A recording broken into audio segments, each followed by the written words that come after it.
Abrams, better known as Arab, commenced in his under 14 at the age of 12 at North Ballarat. After coming from Wendouree West, he played a couple of games up there as a junior.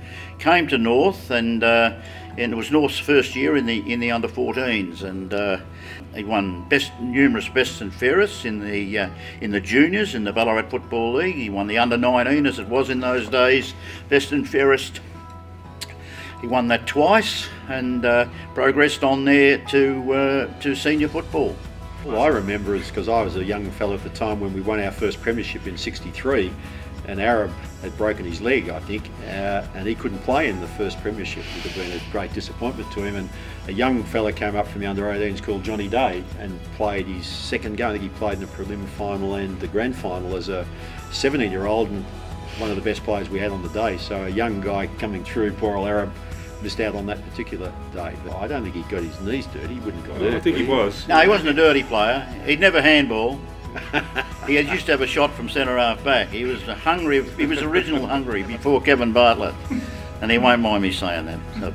I think there was only one Arab really, and I think he's proved that with his name. And as an under 14 and 59, I think it was. He was assistant coach then to Plugger Lockett in the under 14s, and North's been synonymous with players being junior coaches right from the start, and Arab's just followed that right through his career. And but he's right about the handball bit, because he was a great left footer, but yeah. I played full forward when Arab was finishing up towards the end there, and you did a lot of yelling without any passing, and he would not handball under any circumstances, and I think he knows that himself, and I think he'd enjoy us saying that anyway. I think it's his consistency for the journey. He's never changed from day one.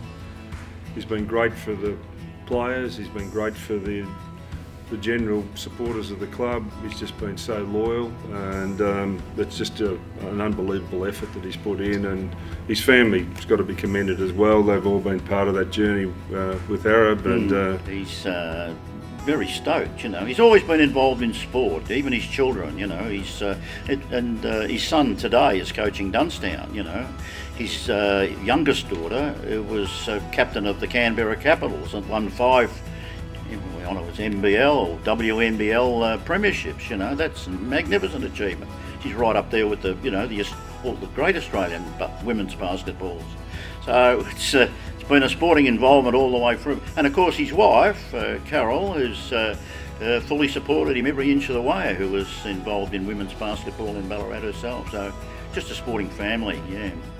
Look, there's a lot of great people in footy, as we know, and Arab's a good example of that. Very deserving of the awards he's had and the award he's about to get tonight, because his contribution, as Digger says, starts as a kid and hasn't stopped, and he's put back into the game, which is so important. That it's all very well to play the game, and that's great, but people who then stay the distance and are prepared to put in and help to run footy and administer footy in volunteer roles, I mean, they're worth $1 million, those guys.